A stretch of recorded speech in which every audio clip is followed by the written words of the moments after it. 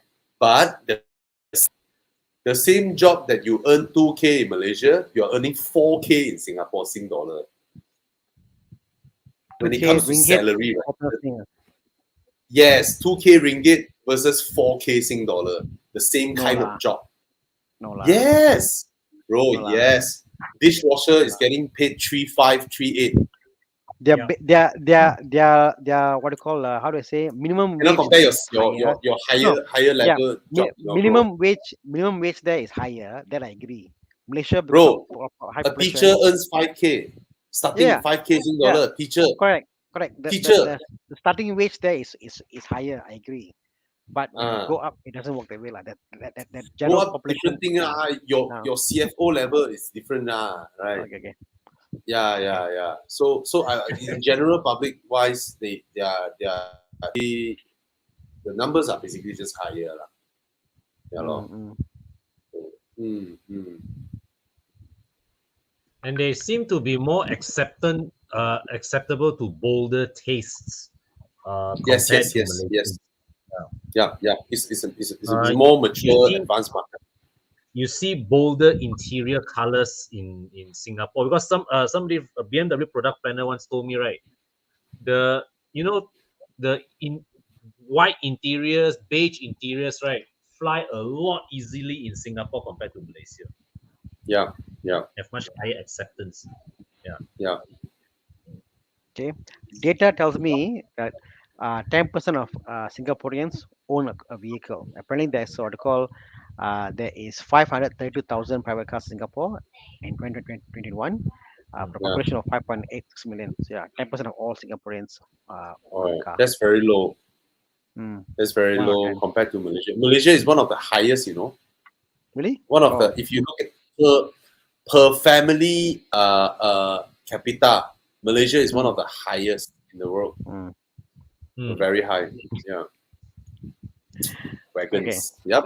This question must bring, I think, HP in the question. So he's a ES owner. Do you think the CLA for S is too far for me in terms of handling? Does it lurch into traffic? Something different but comfortable, but very slow compared to the slow ES. Can't get any more different than a CLA 45 from a Lexus ES. Yeah, no, Bobby, last week, I drove a CLA 45.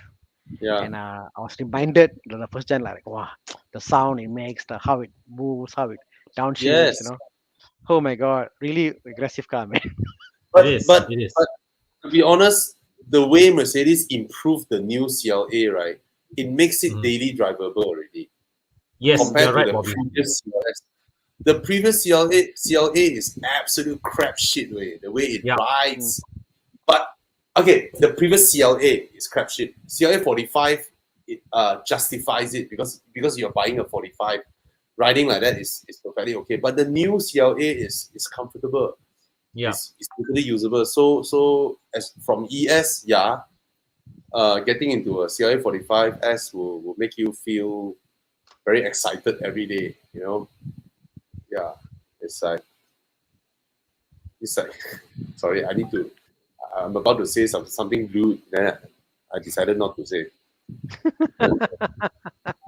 Yeah. It's like every day you run around versus sorry. But yeah. But again, I think Sherman, I think to answer your question, like even the first gen CLA 45, I know people say it's rough and not as refined, whatever. But if you drive it like normal and not pushing the car is adequate, lah. I think it's way okay for you to drive, no issue, you know. When you push it and you like you wake up like, wow, nice sound it makes, like crazy crazy. car. But then when you drive it as normal, the car is totally fine to drive in normal. Like it doesn't lurch in traffic. The gearbox is fine, smooth, no issue. I find when you don't push it, it's totally fine. You know? CLA 45S, you can bully Carreras, you can bully, 458s and all that. You can bully a lot of cars. It's crazy. Yeah.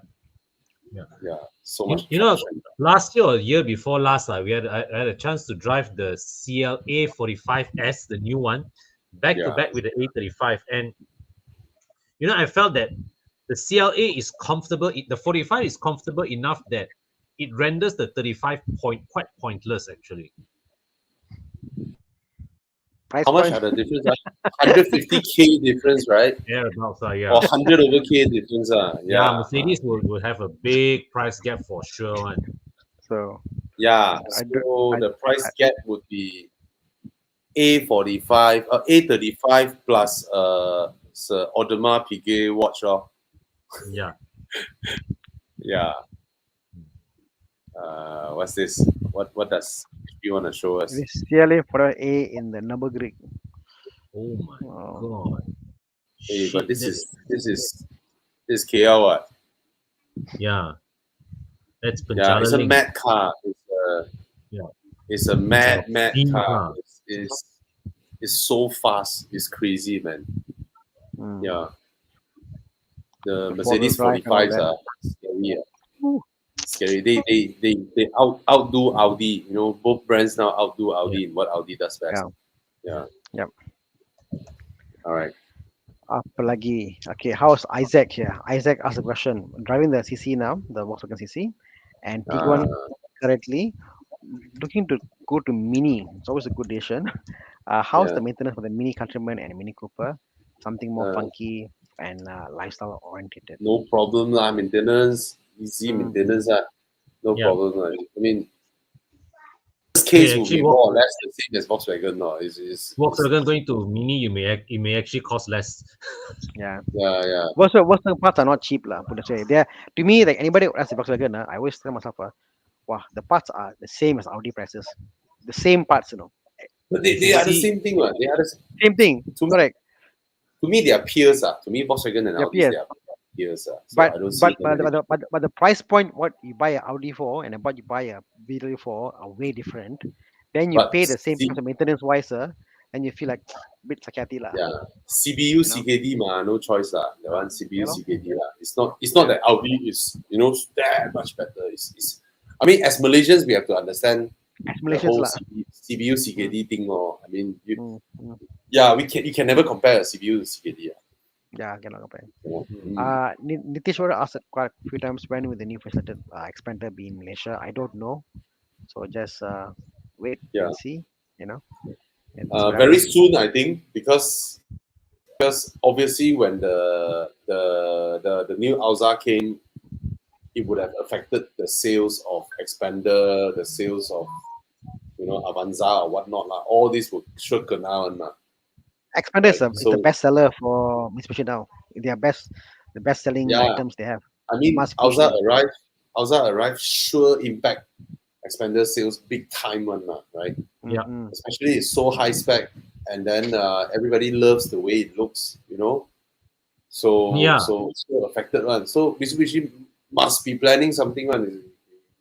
But I have no news, no info. So Evo 10 for 170 or 216 extra. Wow. Evo 10. I remember when Evo 10 came out. My client. What damn high price though. Evo 10 how many years ago already? Yeah. Long time ago. Hello. Yes. I'm Can you here. see Your but you're very clear. You're very clear, Thana. We can see you well. Just that you look like you have a matrix glitch. You have a glitch of the matrix. My computer just froze. I gotta restart now. Sorry, guys.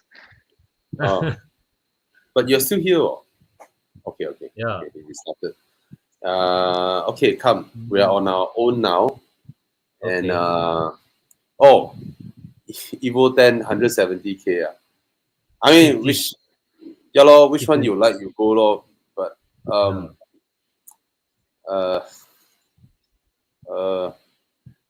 Evo somehow has a stronger following, right?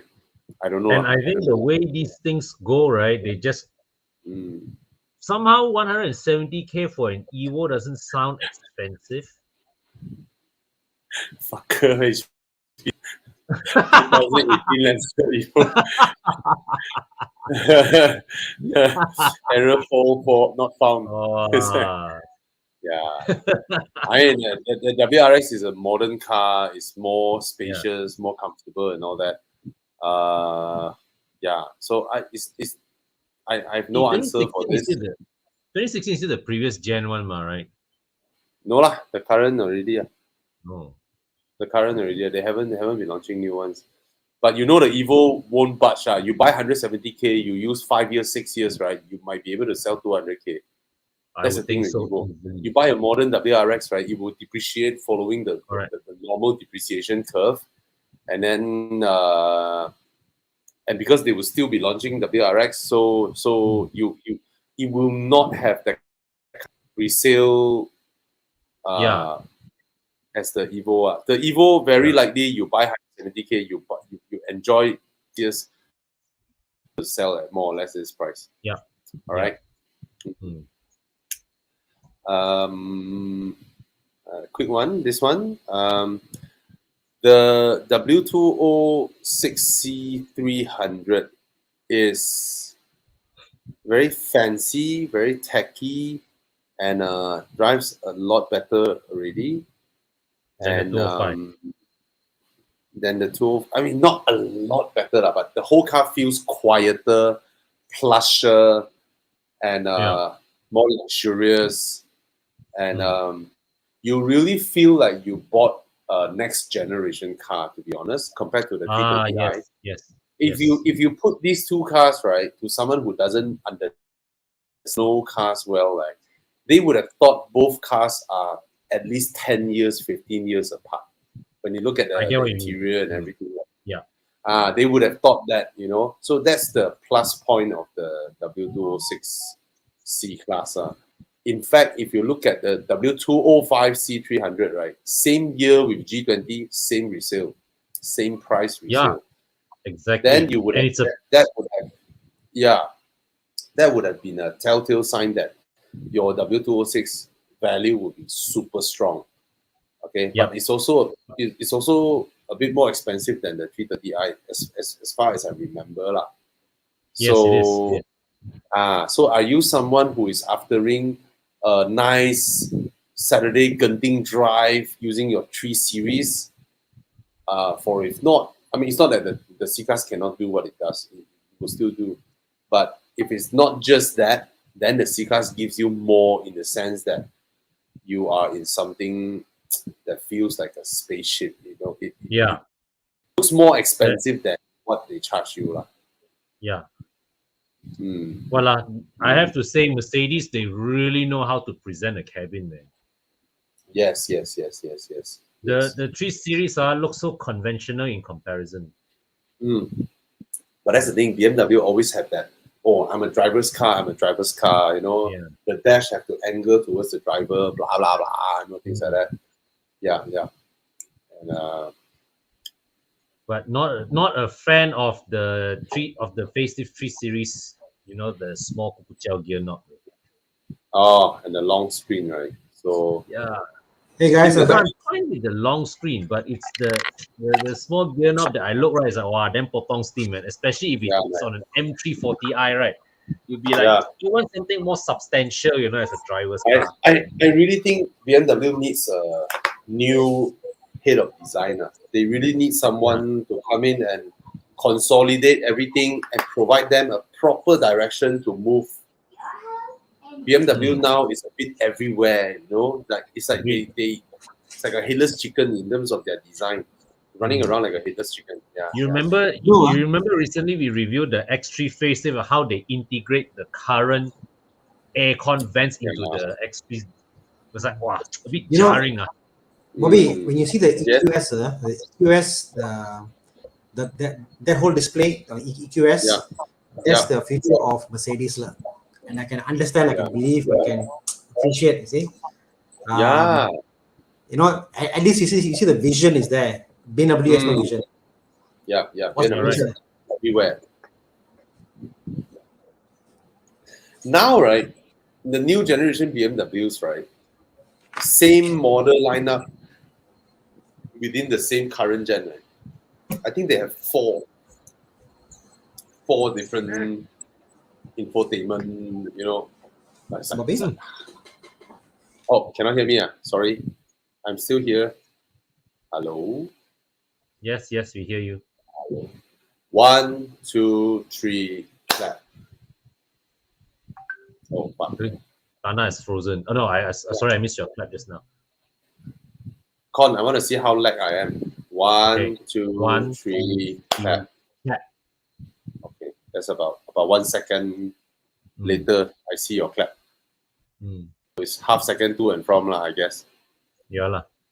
Yeah. And Thana is frozen. Sorry, Singaporeans. We Malaysians are still struggling with broadband. Basic broadband. Hey, okay. Yeah. This guy was just tried to flag me just now. So claim that Mazda claim their cars don't need to change ATF and could last the lifetime of a car. Somehow I worried. I want to change ATF but afraid warranty void. Send help. For the record, I don't buy lifetime ATF thing claims by any manufacturer.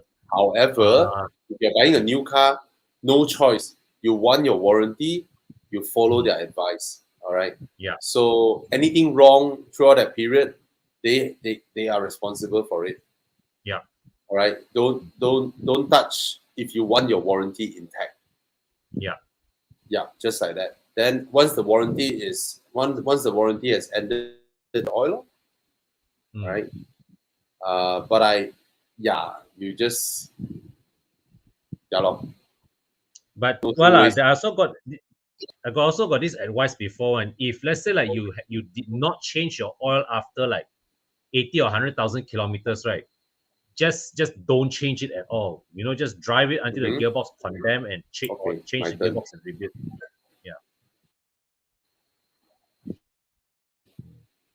So sorry, my connection down just now. Oh yeah. So No, so I was saying if you're like after 80 or 100,000 kilometers and you have not changed the gearbox oil, then don't bother, because if you change it for the first time at say 150,000 kilometers, what will happen is that when you drain the oil, all the particles will sumbat the pathways and you accelerate your gearbox destruction. You either change it regularly early or don't at all. Or you do a proper one, or like a really flush job, clear off all the little stuffs, make sure. Yes. I mean, no choice about it. No choice. But 100K for a gearbox, for a modern gearbox, I think it's normal. No problem. Yeah, it's still okay. 100 is still okay. 100K, no problem. But if you want to change, you change. Or if you go into Mazda service center, they provide free service, right? You try that. You go in there, you say, I insist, I want you to change the gear oil, and then I'll pay for it. See whether they accept the job or not. Right? All right. You go to the Burma's branches cannot one, but you can try a lot at a service. You try and ask go to the dealer and ask and say, I insist, I want to pay. How much also I paid, you know, then up to you. So Thana is having some connection problems. Sorry guys. Thana is back. Your filler say you look younger after you restart your computer. Yeah, more pixels came back. Andy has a good addition to this. He said he went back to the dealer and insisted to change the ATF oil at his own expense. Yeah, this is something that you can try and do, because for dealers, they won't reject business one, right? So you can try doing that. Thank you, Andy. Thank you for your input. Very good advice there. I'm just guessing just now, based on my understanding of the inner workings of car makers. There's a lot of leeways on, you know. So yeah.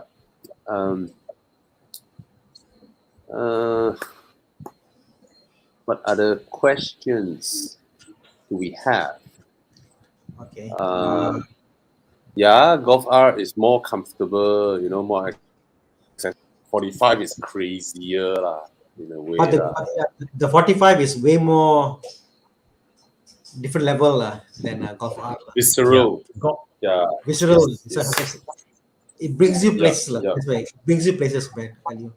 It's like it makes you go crazy. It's like you pick something when you go clubbing. Like thanks to you, I reviewed cars that are 700K, 800K, all these cars are reviewed, and the car that gives me the most amount of like wow factor, but I won't buy because it's not nice. I'm not for daily use. Was a GR Yaris. That car really caught, you know, and it's only 200,000 ringgit, 300K, like put this way, you know. So certain cars have that visceral feeling as like shit, money can buy lah. Just crazy. Yeah, they are just the kind of cars where 10 years later you will not forget how it drives on.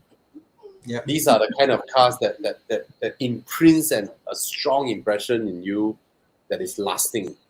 Yeah, and the GR Yaris is one of it. 45 is one of it. Okay. What have we covered? Haven't covered? Simply, we see this one. He repeated his question: is it worth buying a C43 coupe under 300k? Yeah, in a way, yes. But if your budget can stretch to the facelift, do try and get the facelift because they updated the gearbox. It is now no longer a crazy stupid gearbox. It is a usable gearbox after the facelift. All right, try and get a facelift. Okay. Have we talked about YW and his question about having his soul stirred? Yeah, buy 200k MX5. There's nothing around point. Yeah. What is a quarter life crisis? Maybe he's not 50-year-old yet, but he felt his crisis coming already. Yeah, he's 30, maybe he's 30. Yeah. Maybe he's in his 30s and he wants something more exciting, I guess. There's no other this price point that available for loan, I've got a theory, Bobby. I got a theory. People see car people and they say, oh, you know what? I see so and so got this car. I want to buy a Golf R. I want to buy Golf. And they go for cars, no? And the reality is like I do a lot of cars, a lot of genres, off-road, SUV, stuff like no. And each of my car genres stir my soul. Like Con, for example, your E39 today stirs your soul because why? What it gives you, the whole heft, how it drives. Yeah. It stirs your soul. Or your X-Trail, you drive it like wow, it's so nice because the kids are there and you go out and go places and do stuff, So I think people who think about quarter crisis, stir my soul, they always go for fast cars, supercars, whatever. But the reality is, you got to think about what is your lifestyle. What are you actually doing? Are you going to meet people? Are you going to do 2K drives weekend or Eevee club? So try the cars. Not a BRZ is the answer for all questions. Actually, right. Where's the question? This guy, sorry, here. Okay, I just want to go back to the way he phrases this question. Okay, his budget is 200k. The way you phrase it, should I get a basic modern sports car like an MX-5 or something more classic?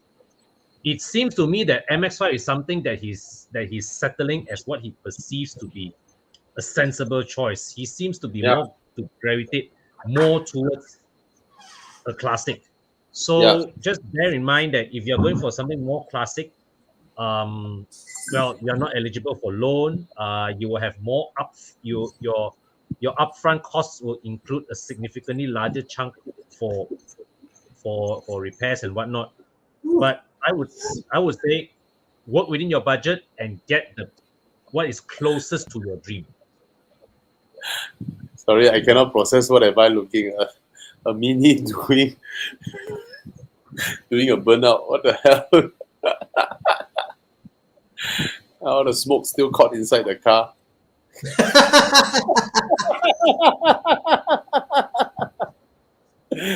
What? I don't know, that's man. One way to stir your Oh, soul, it's a burnout.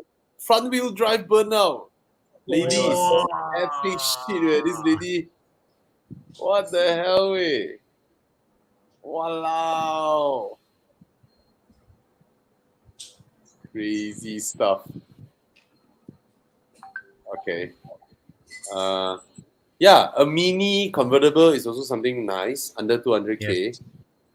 And it has a more exciting engine than an MX-5. Yes. It certainly looks more classic in a way. You can fit 4-person. More luxurious interior. Yeah. Something you can think of as well.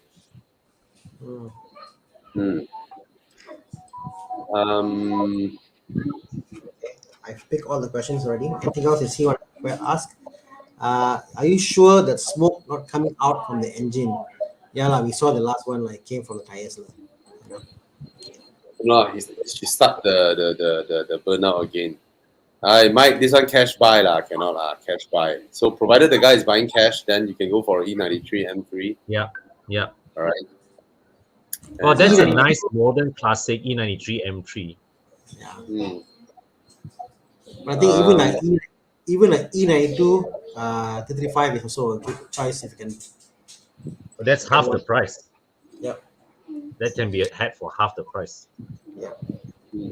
Question, Thana, what do you do for a living? I live my life to the fullest.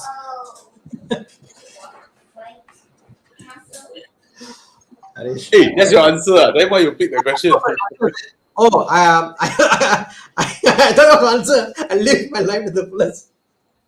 I help Thana answer lah. He's a CFO for a big company. Yeah. So I'm into finance lah. Finance director for a big multi company.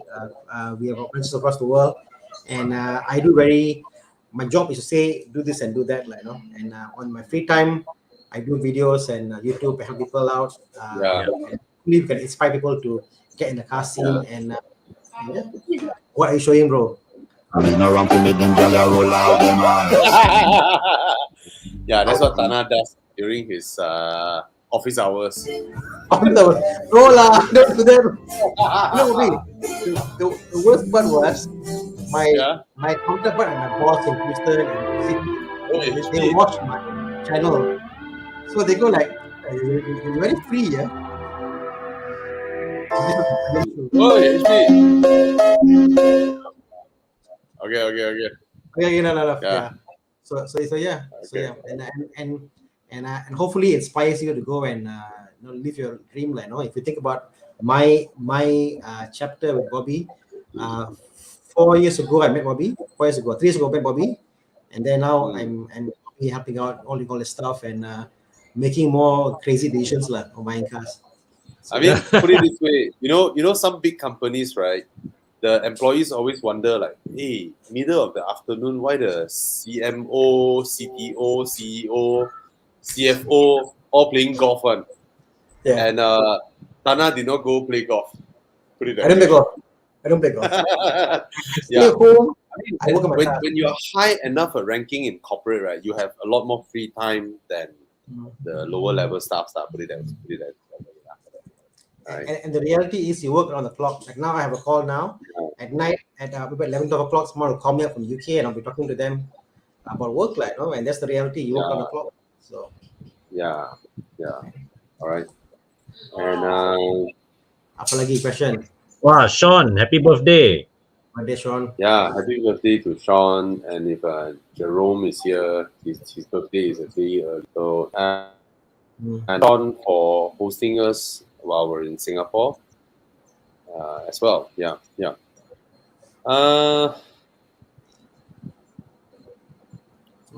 This one is interesting. Now, I saw this. I want to highlight this. Do Bobby own part of Evo Club Car Wash, or Con is the only boss? So basically, Con is the only boss of his Evo Club Car Wash. So me as Con's brother or partner or whatnot, basically we came up with this whereby cross the brand over for him to use on his car wash, and Con promised me sometime in the future he might give me some money, but in no rush. Yep. That promise is not forgotten. Yeah. I mean, it's this kind of collaboration that is possible to make something like that happen. Yeah, very grateful always for the strong support I enjoy from the Evo community. So earlier on this year, I have not been on many drives because I was so busy with setting up the business and all that. But now the crew is able to run the show with or without me. So at the shop. So now I'm out more again. I was able to make time to come down for Southern Siege. Really happy to see all our friends from Johor, Singapore, or even those from Klang Valley who drove down. Was looking forward to see Thana there as well. I still have to return your camera mount. It's okay, no problem. That day I had to pinjam the camera mount from Thana. Oh, actually, something happened. Something happened that day, right? Con. Oh my God! You know, that day I met Thana to take the Civic from him, or was it to pass you the Civic? Yeah. Oh no, to take the Civic from you, Yeah. right? So he came and fetched me from my house, and then he drove me to a location where I was supposed to drop him off to pick up his car, right? And while we were recording a video at that time, okay, so I was like, my phone was a bit disturbing me, so I thought, okay, I just slipped the phone at the back and I dropped it in what I thought was my backpack. Then it turned out to be that was Thana's backpack. When he got down from the car, he took my phone with him, and not only that, the car key was inside his pocket, you know. So as Thana walked away, I looked at the instrument cluster. Oh, shucks, key not in the car. Then I looked all over the car for my phone, wanted to call Thana, couldn't call him. So and I had to really sat there for him to come out from the multi-story parking, and then only he handed me the car key and the phone. So yeah. Yeah. And then you were trying to call me, right? Sorry, Yeah, come. Let's answer. You know what's interesting? The used car value is almost the same. So there's no point going for the 1.6. Yeah. They're almost the same price in terms of used car value. So I don't see a point. I don't see a point getting the 1.6. Provided I'm wrong. Always go bigger engine, you will never go wrong. Yeah. All right. So go for the 2 liter. 2 liters. You get more specs and all that. Yeah. Mm. And MacD asked for a call to have Katsilma and Tetari with us. Please come over on weekend drives. Go to Evo Club. Sign up and come and talk to us. See us. We meet up. We love meeting new friends, new people who join Evo Club. You can register yourself an account at club.evomalaysia.com. It's free. You can add the cars that you own just up. And then you can also take a picture of all your car maintenance receipt and add it in so that for your own self-reference next time. So it's something we do for car owners, right? There's a question here. What do you mean by doing a point when asked about F5, E39 of F10? I mean, I didn't ask, he asked, so I have to highlight the question. Con, what does it mean, Con? Please explain to us.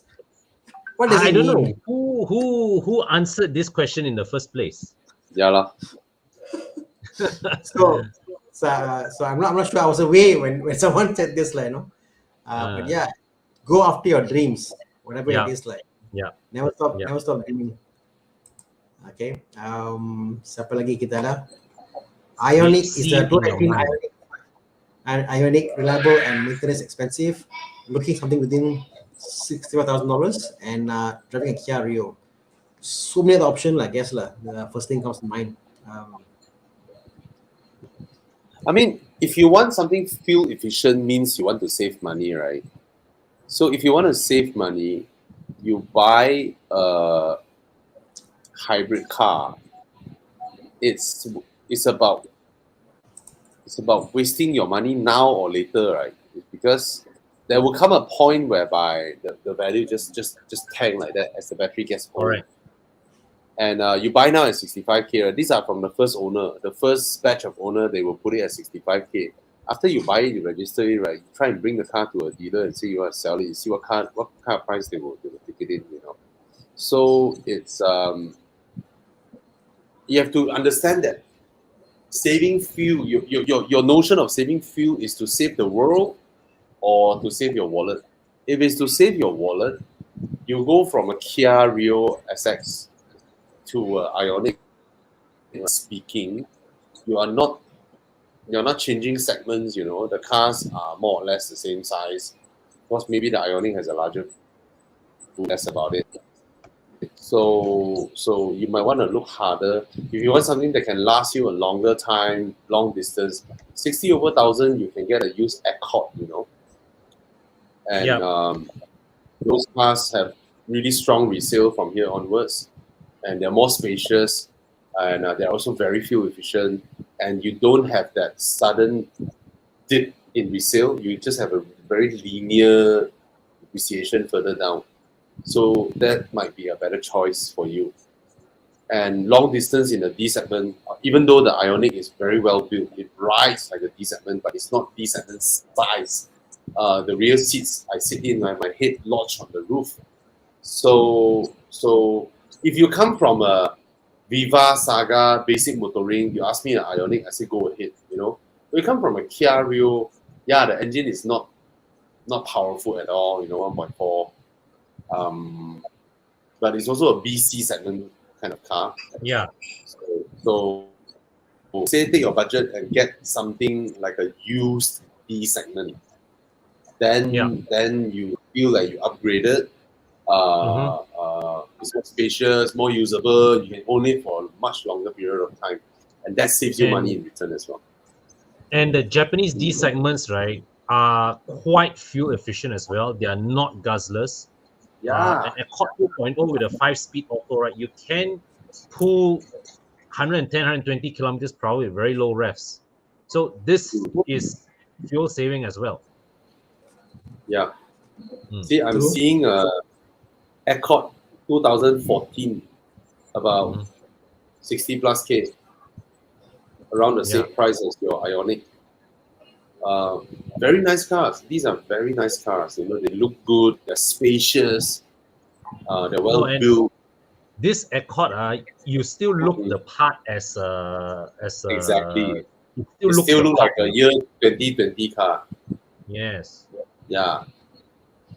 All right. Get something like this. Then you feel like you really upgraded, and it's 60 plus thousand, same like your Ioniq. Yeah. Okay.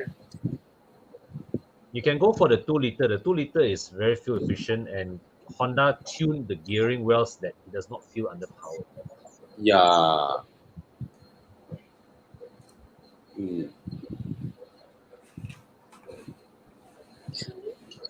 Hello, Thomas. Hi, Thomas.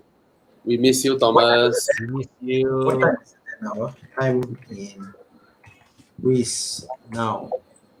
5 o'clock p.m. No, 5 p.m. Or 5 p.m. Thomas, tell us, you can join us. Say a link, Thomas. You can join us. And say hi. Serious.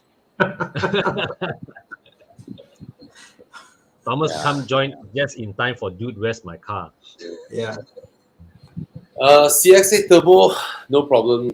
Mazda has been using this turbo for I think 2 years or 3 years. Don't hear any issues. Yeah. Okay. We got a chat going on the site there about the group members talking about the A45, Tapao, and Q, what that, I've seen a lot of people buying the 45s, the first gen, and without a good tuning, the car is a bit crappy. So, find a good tuner for your car, like the bike. I cannot blame people who tune A45s because it's already so rapid. It's already so fast. But the tuning is more to make it more smoother, Bobby. Like what bike does. The car's too jarring, it makes the car smoother. So that's the funny thing. Yeah. Cannot. So Thomas say, Okay, drive safe, Thomas. Drive safe. Sparta to Athens. Yeah. Sparta attack Athens, right, last time. Yeah. Yeah. Sparta. The Peloponnesian War.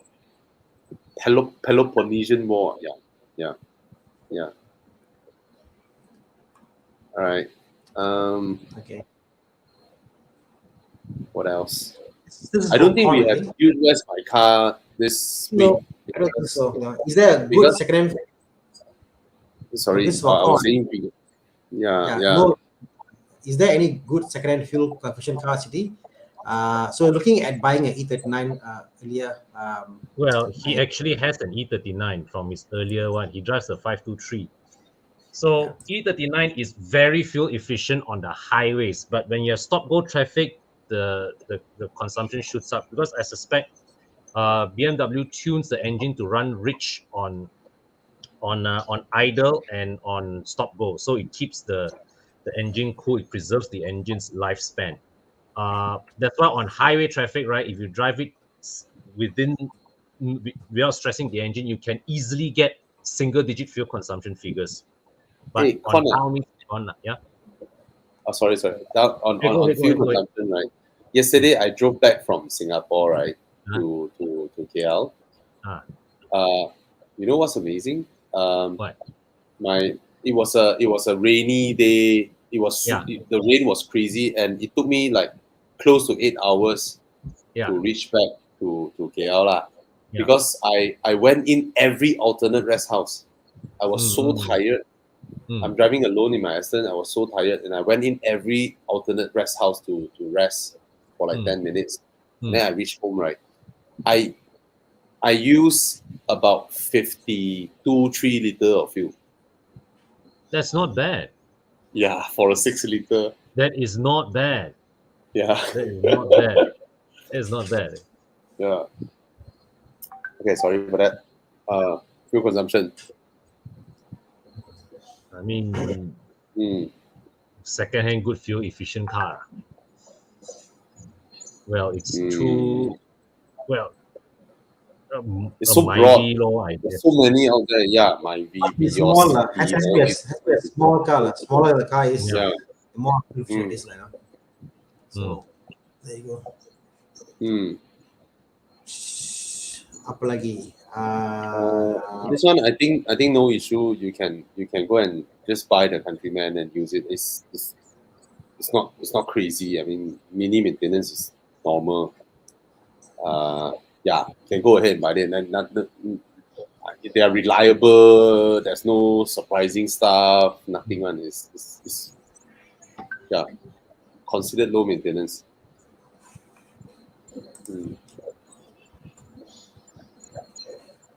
2016 XC90 now, Bobby. These cars are just coming out of warranty. These cars just came out of warranty. Yeah, they're out of warranty, and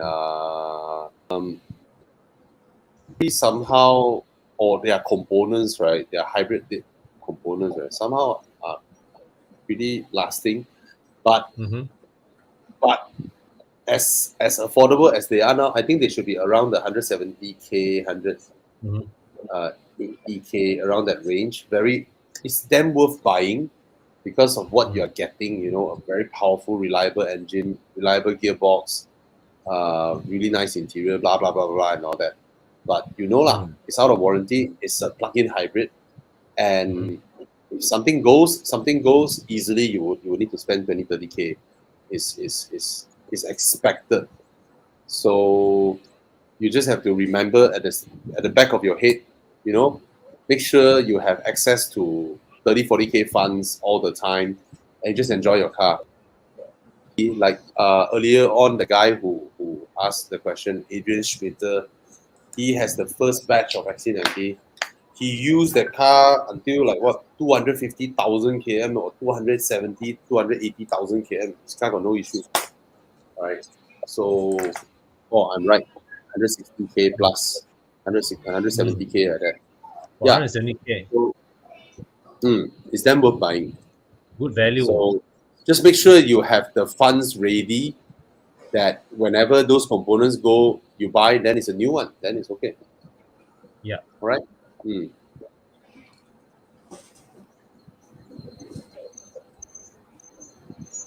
Oh, Anthony Montano said, he added this. The battery warranty lasts until 2024.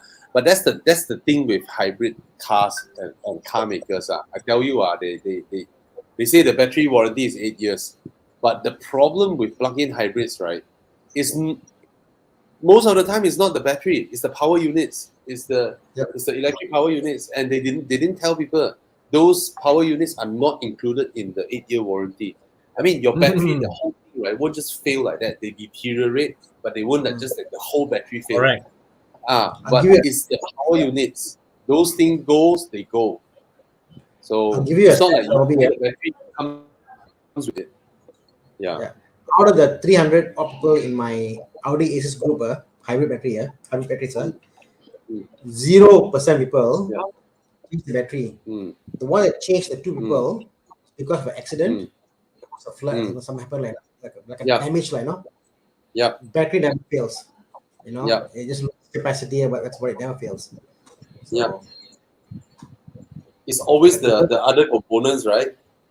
Main thing was the inverter. The inverter is the biggest thing that fails, because our heat in our country gets hot.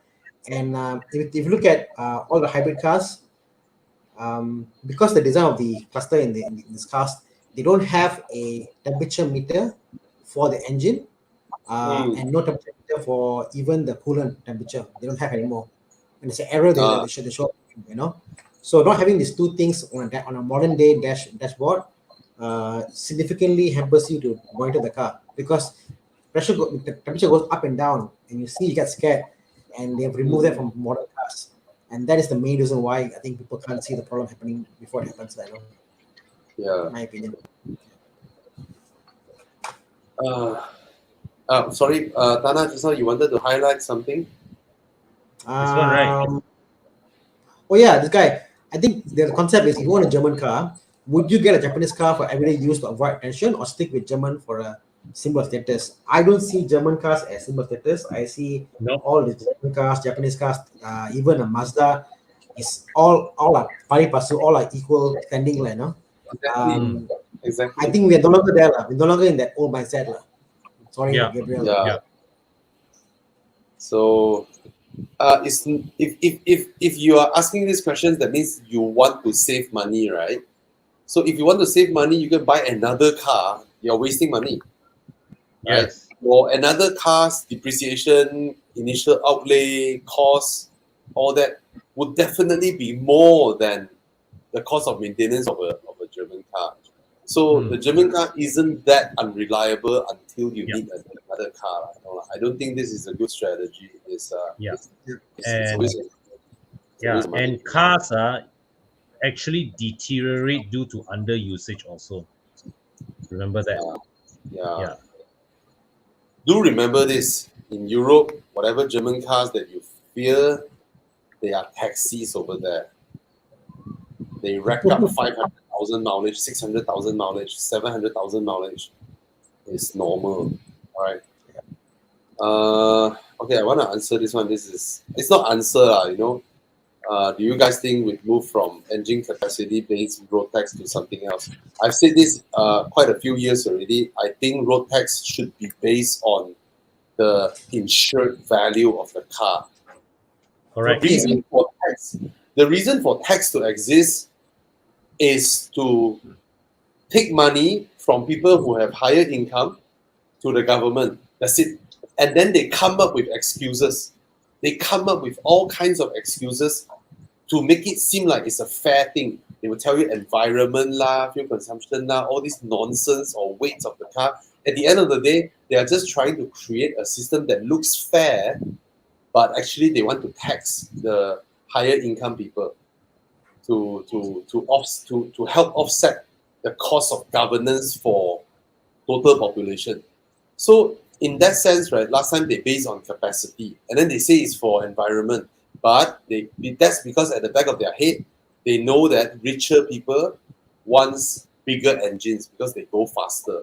But this is already completely irrelevant in the turbocharged era, where you have 1.5 Mercedes paying lower road tax than a 2-liter Mazda, whereas the person who has more disposable income is actually the Mercedes owner. And it becomes even more ridiculous in the Eevee cars that we have now in Malaysia.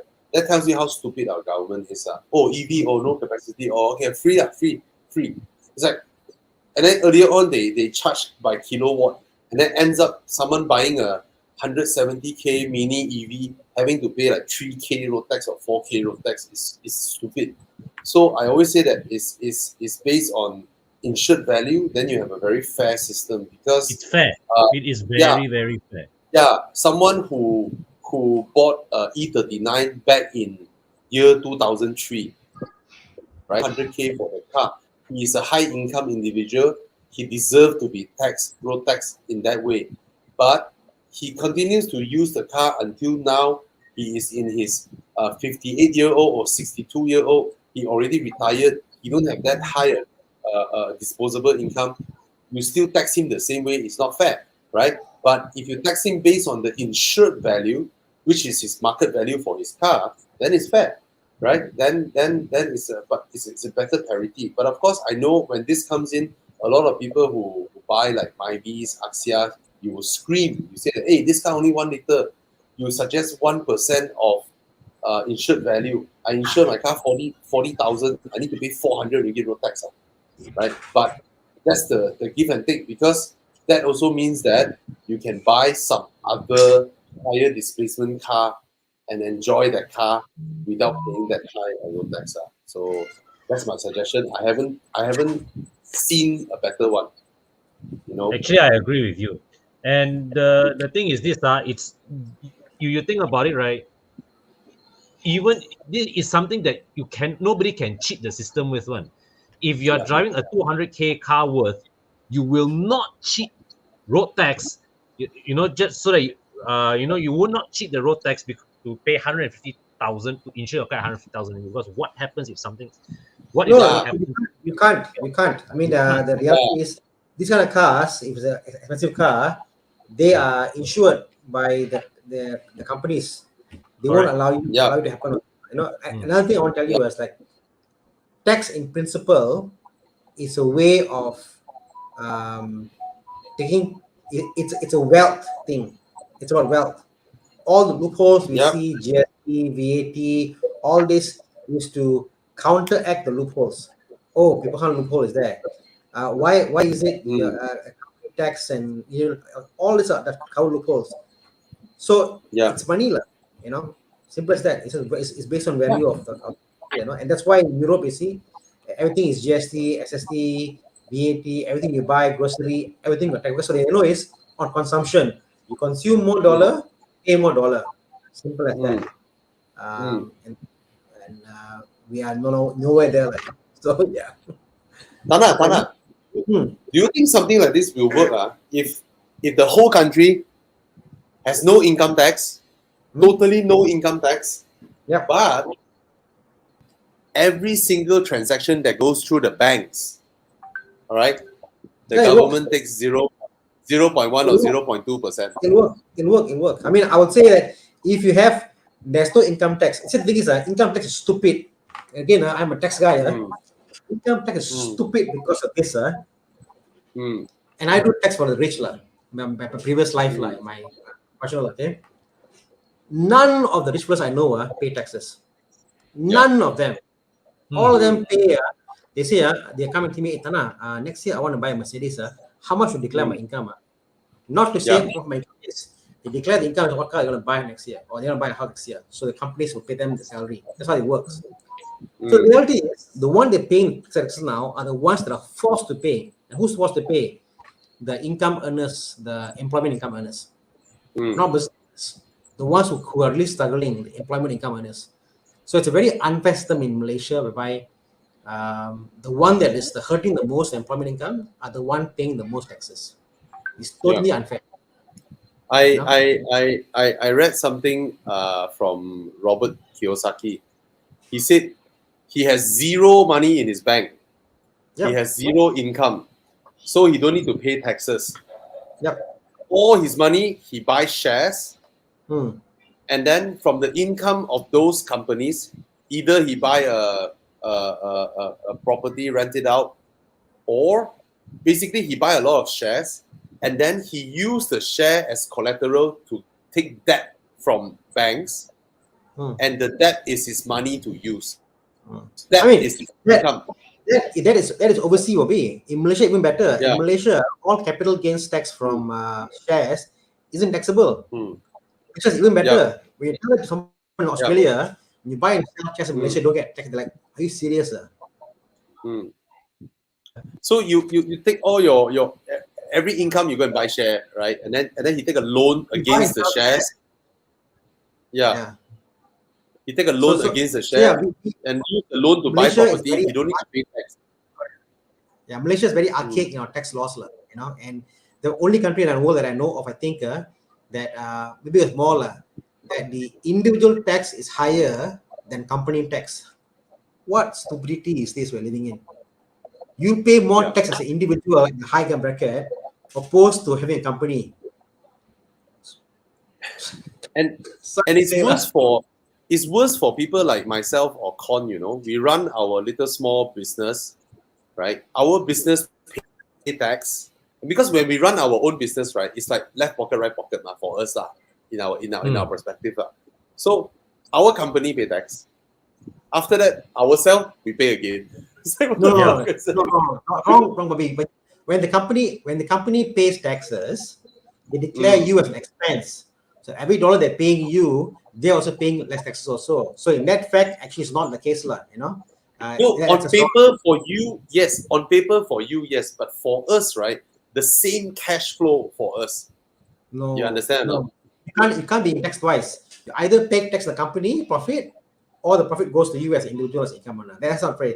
It's worse for me because why? For me, I'm employment income. I can't declare anything. I can't. My income is there. I must pay my taxes. Nowhere to hide. No, Thana, you see, our company, we run our business, right? And then when it comes to April, let's say we need to pay like 60K, 80K, okay? Then we pay. After we pay our own salary every month, we still gonna. No, so for cash flow wise, right? We are like, hey, what the hell, way? You know? And then when it comes to loan eligibility, they only look at one. Yeah. You need to hire a accountant. Can I hire you? Can we hire you? Yeah, you should. I have seen the way some of the are working. Rubbish. Okay. Going back to no. The Ativa doesn't look like a Mini Cooper. No. That day I saw a meme. They tried. One guy in the Ativa group said, "Wow, my Ativa, Bobby, no joke, wow, my Ativa from far away looks like a Palisang." Oh, I saw that post. I was like, oh my, the color is purple color, yes, but oh my god, guys, people are in love with their cars. Yeah. Kazutoshi said GST was a good tax. I don't agree in the sense that how it was implemented. I don't agree. Because the way it's implemented last time, right? You issue an invoice and you get tax already, the GST. And if the fucker don't pay me, I'm fucked. I already paid the tax. You know, let's say I sign a contract with a client. Let's say I sign a 200K contract with a client. Within that quarter, right, I have to pay the tax for that quarter, even though my job hasn't started. I haven't received my payment, and if it becomes a bad debt, right, I need to hire a lawyer to sue that person to prove that it's a bad debt. Then only I can claim back my GST. It's stupid. It is absolute stupid. I think the best tax is consumption tax. Basically, VAT tax. Whatever is already taxed, then it's fair. Because it's not through your earning or your contract or whatever, it's through your spending. You know, you spend, you pay, you spend, you pay. Yeah. So VAT is a kind of tax whereby rich people will have more money to buy things. So they cannot run away because when they buy the thing, the VAT tax already applied. Yep. Based on consumption. And also, if the system was robust enough, you can use those tax as your input tax when you produce your services and you claim back, you know. So it's our taxes are very archaic, you know. Sorry to say, it only benefits the rich who can afford people like me to consult for them. I cannot afford a tax agent. Actually, how much to hire a tax agent? I mean, you should already have an agent by now Okay, they already charging you money. I don't have. You help me we can sit down. I'm stupid in this. The problem is, like in Malaysia, people that they are the agents which pay on. Okay I happy file a tax law. So when they file a tax, Bobby, they do the basic requirements. For them it's safe. They won't get in trouble, and they submit. I'm done. Pay my 1,000 plus. I'm done with. And the other guy who said, I don't do this. I didn't want to get. The other guy who said, I don't charge so you on. Yeah, that one is basically Bobby. The job to fill out form to say what is the amount of compute your taxes and submit only, just to do the administrative work. But true agent must come to you and say, okay, what is your business? What's the direction? What's the strategy like? How are we going to save money up? How do you pay your every year to your shareholders your dividends? How are we going to structure the whole thing is happen, and that is consulting. In Malaysia, we are too cheap to pay for consultants to come to you and advise you in a holistic manner. That's the reality of Malaysia. The idea, if a tax agent charges you 1,000 to 2,000 per year, the idea is that they will save you more than that amount of money in overall. No, Con, that 1 to 2K I told earlier is only to fill the form up and submit.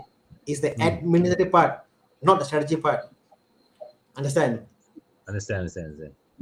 It's like for example, when you go and see your financial planner, hey, I want to plan my future. They said, buy insurance.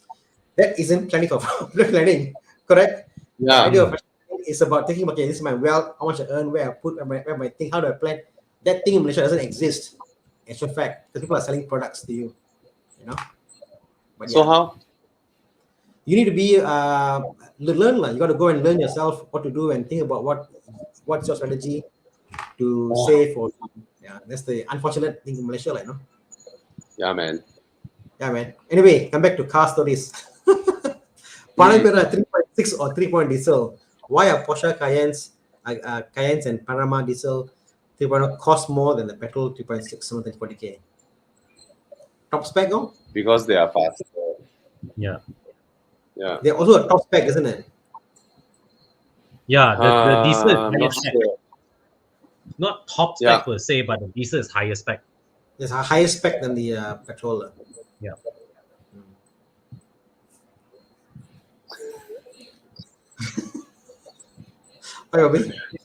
No, I saw this. It's like any other cars at 150K that is reliable. Every car that is, I don't know how to answer this. It's like, I can tell you a car that's 30K and reliable. How's that? So no, can I, or can I say, a 3 Series is easier to maintain than a Mark X? I don't know why is the Mark X unreliable?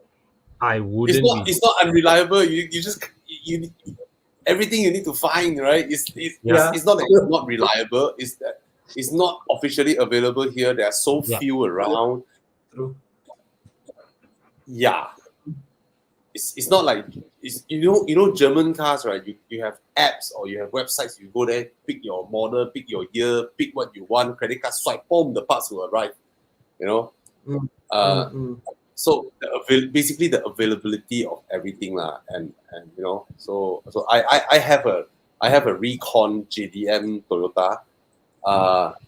They don't go wrong per se. I mean, the engine runs, the gearbox runs, but same goes with German cars, right? The engine runs, the gearbox runs, right? And when it comes to finding stuff, I'll give an example. My one fine morning, our keyless doesn't work. All right, to start the car, the keyless doesn't work, and to troubleshoot that problem, right, you need to find out which thing is wrong that result in this, because from the sensor to your key to the immobilizer to the steering lock is multiple components and they are all linked. And in solving that problem, right, it took us 6 months because the workshop need to go and find a used part that works and swap it in and then test, and then it's not this component, and then go around chop shop, find another one, finally found it, fit it in, and then test again. That's the thing. They have to test one by one, and it takes such a long time just to solve it because of rarity, right? One tail lamp or no more, and then you want to order, or the price is 7K. What the hell? And then you have to find Taobao, find China OEM or aftermarket, So it's not as simple as just looking at the brand. Oh, Toyota, oh, reliable. No, it's not exactly that. I know there are shared engines and Lexus and all that, so technically okay. But if you just want to run the car to its death, then the Mark X is a better choice. It will die later, right? but yeah. So Mark S is reliable. Yes, Reliable for sure. Reliable. Yeah, for it's sure. just that in the upkeep of a car, right? Reliability is not the only thing, you know. Yeah. The wear and tear, things that you need to change, you know. You cannot stone your sarong broke, and then you need to order, you know. So Yeah, it's HP that time, Prestige, have you saw side mirror the story how? yeah, right. It also took some time, and then it's the wrong side mirror, and then one big, one small, you know, things like that lah. So it's perfectly okay as a nice luxurious rear-wheel drive premium car. 150,000 is perfectly all right. You can go ahead and buy it. Yeah. Buy it. I don't know how to put this lah. It's okay lah. Don't buy lah.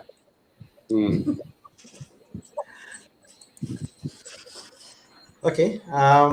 Let's see. Wondering which car? That's my Toyota Crown. I have a Toyota Crown, so it's very similar to the Mark X, rear-wheel drive. You know, 6-cylinder. Yeah, it's a Toyota Crown. Yeah.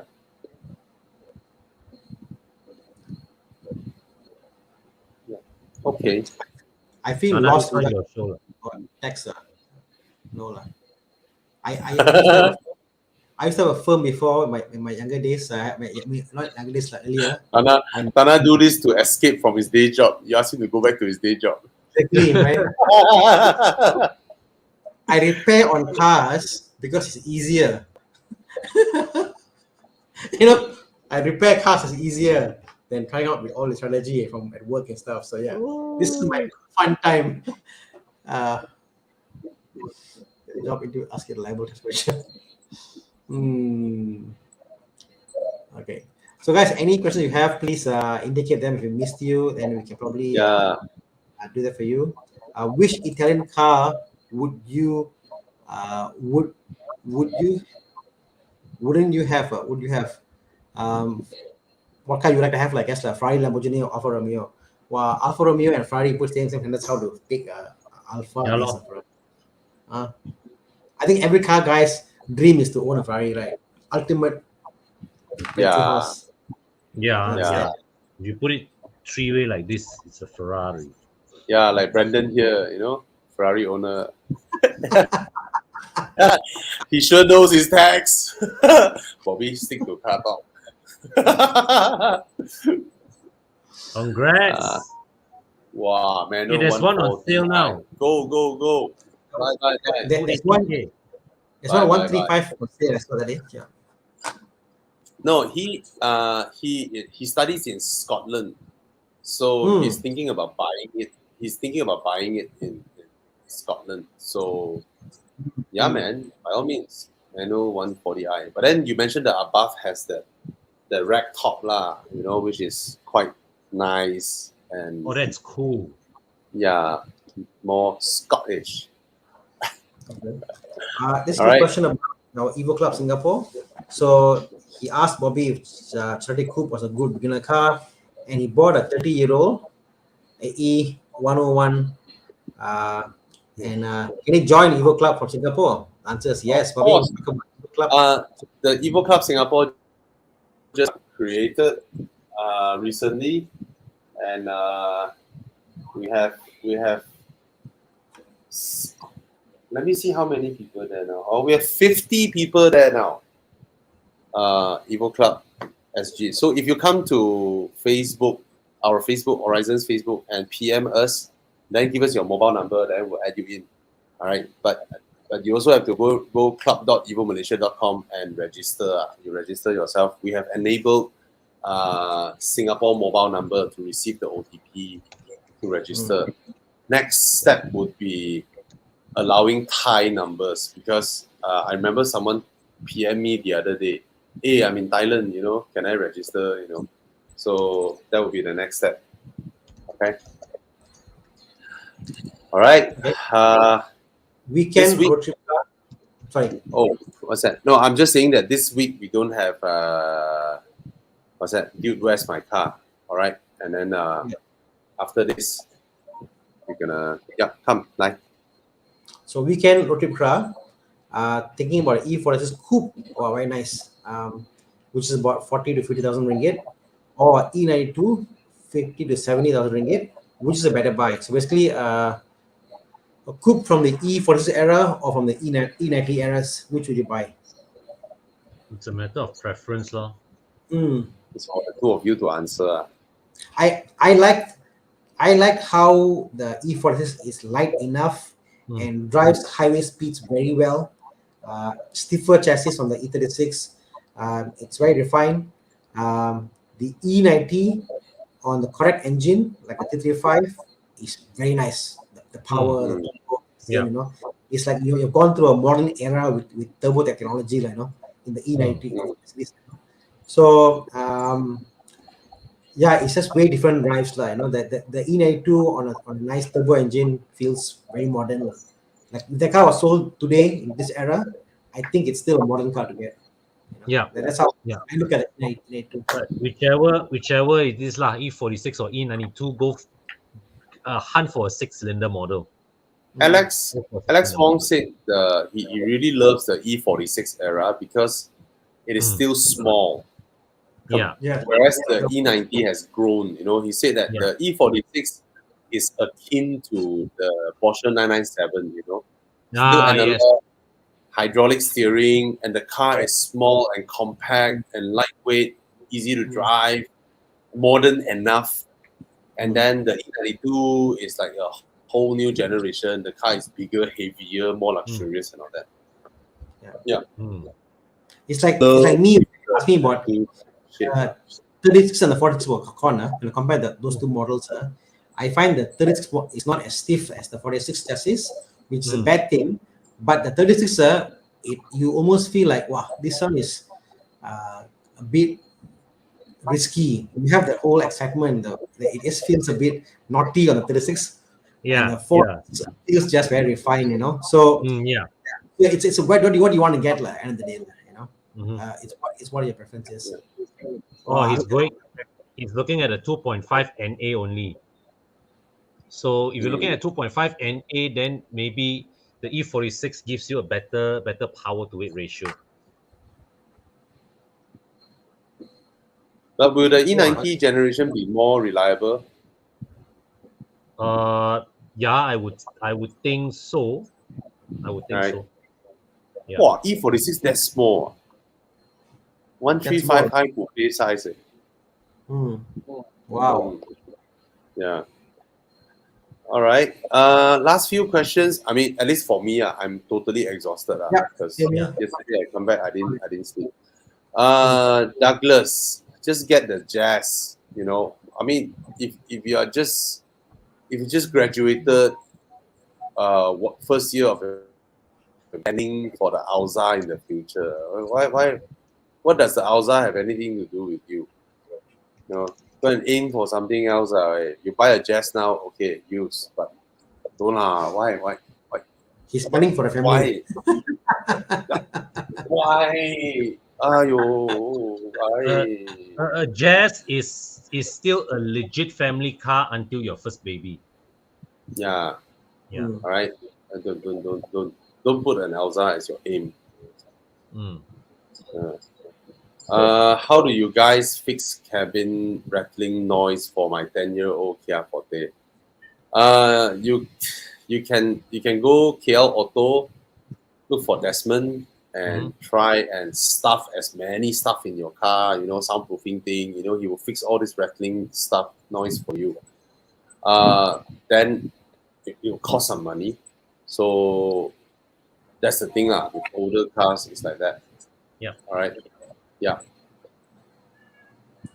Okay.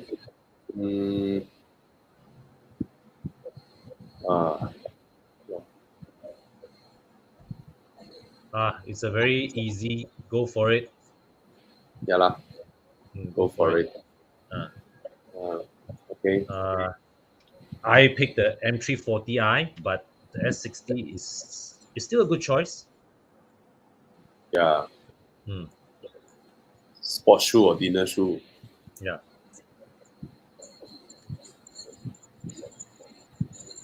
Okay, congrats. Right. Anything else, Thana? I'm good. Or if not, That's we it. end the session here. 2 hour, Yeah. 40 minutes in. I'm so sorry. I'm exhausted. Yesterday, I had an 8-hour drive back from Singapore, and then I slept at like 2 a.m. and then woke up at 5. You know, send the kids to school and all that. And I'm crazy tired. Yeah, crazy tired. And over the past 3 days during Southern Siege, I barely had like 3 hours sleep. Wow. So thank you so much for coming. If you think this session helps you, do share it out. Do recommend to people who wants to buy cars. We are here to help people. And yeah, all right. If we miss your question, do come back next week, or you can PM us at Horizons Facebook. All right. Thank you so much, guys. Good night. Thank you, Thana. Thank you. See you all Saturday. Right, See you Saturday. See you Yeah, Saturday. see you. Bye. all right. Saturday Bye. morning drive. Yeah. Bye. Hard up. What's the ECU maintenance?